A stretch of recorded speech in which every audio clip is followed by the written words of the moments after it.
So here's the thing. Am I going to get worked up because I'm working here all alone, thinking, my word, how am I going to get all this stuff done? Just take your project one step at a time. How do you eat an elephant? One bite at a time. How do you paint a job? One step at a time. So now that I got my game plan on what I'm going to do today, I'm just going to start here in the closet. I'm going to use that old paint, remember? And I'm just going to, I like to use this. This works out really good because I'm going to just paint right out of the can, and then I can use this edge for my paintbrush, and for everything up above I can set the paint can up here and be careful, slide it around, do all the cutting. And funny enough, I'm going to show you the paintbrush that I'm going to use for in here. Ta-da! My little throwaway paintbrush. Yeah, it's just a 2-inch paintbrush. Hey, if you got a little job, if you want to do one little job and you're not quite sure if you want to do any more painting, you can just get a couple throwaway paintbrushes if you want. This one's been around the ringer a few times, but I've already checked in there to see if I can cut in around the door casing on the back side, which I can. It's not going to be that difficult. I could get my cut-in brush, my regular cut-in brush ready for that, but I don't really want to necessarily do that just yet because it's not going to take me that long to cut in this, and then I'm going to have to change and get it into my other paint for this room to do all the cut-in with my other cut-in paintbrush.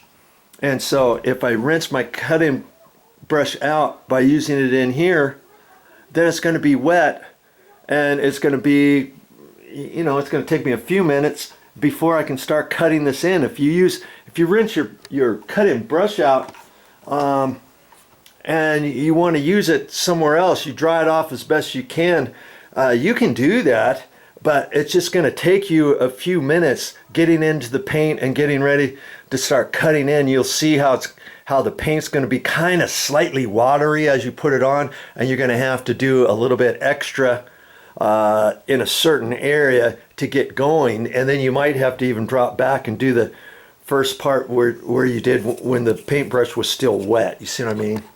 But yeah, you don't need much to paint, okay? And like I say, if you don't have any paint brushes and all that kind of stuff, start off cheap and do it. And then when you're saving money, you can always buy other things along the way, and then you'll get different things. I got a little mini roller, 4-inch mini roller.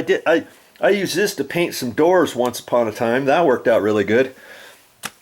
So I have to have a little paint a paint frame for that type of mini roller. See, just something like that.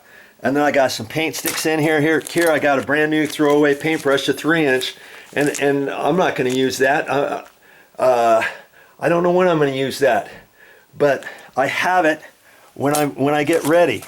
And here's my nice cut-in paintbrush. I'll show you that kind of stuff along the way. See, I even got another cut-in paintbrush. This is a good one. This is a 2.5 inch one, and you know, some rags and plastic and different things. I even got a little artist brush in here if you need to use something like that every once in a while. I don't use that very often, but I got it. And then I got a whole bucket out here with stuff, with paint rollers, 9-inch paint frame, 9-inch cover and stuff, and paint sticks, and you know, I just kind of carry that around with me. You see what I mean? Here, this is a big, huge 9-inch paint roller cover. Do I really want to get that out and get all this in here? If you can see, when you get ready to go up to trim and stuff and small walls and stuff, this is kind of awkward to get up in there. And that's why, for a small condo like this, that's why I use that that mini roller, that 6-inch. And see, I just carry all kinds of different things, and that's my paint bucket.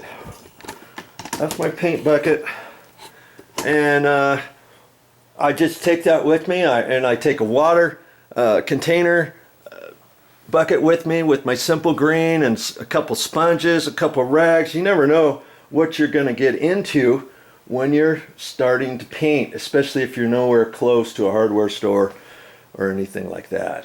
Okay, and masking tape.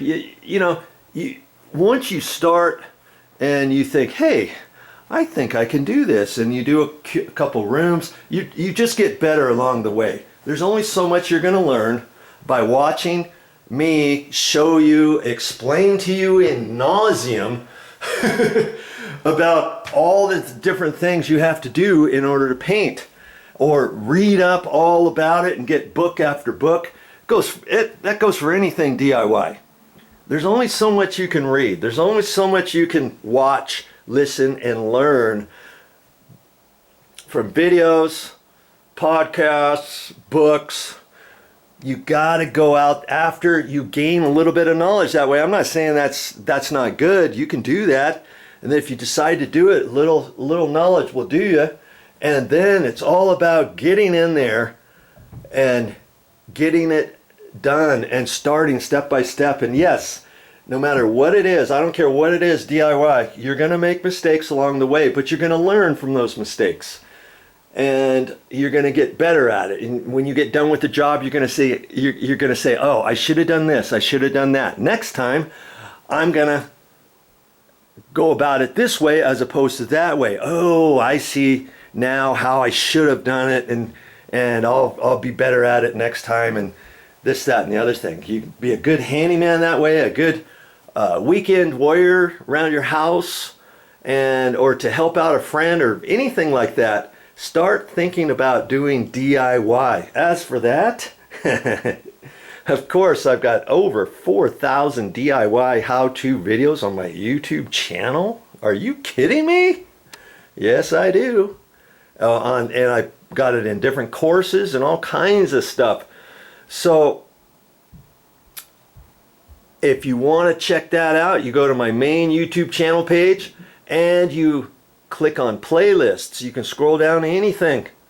I got it all in different titles. All my painting will be all in one area. All my electrical will be all in one area. All my ceiling fans will be all in one area. The plumbing will be all in one area. And anything I do, it's all set up for houses that are already existing, and you moved in, or your apartment, or your duplex, or your triplex, or your fourplex, or your house flip, or anything like that. It shows you all the particulars inside and how to fix things and how to install things and that kind of stuff. Okay, so check it out when you get a chance.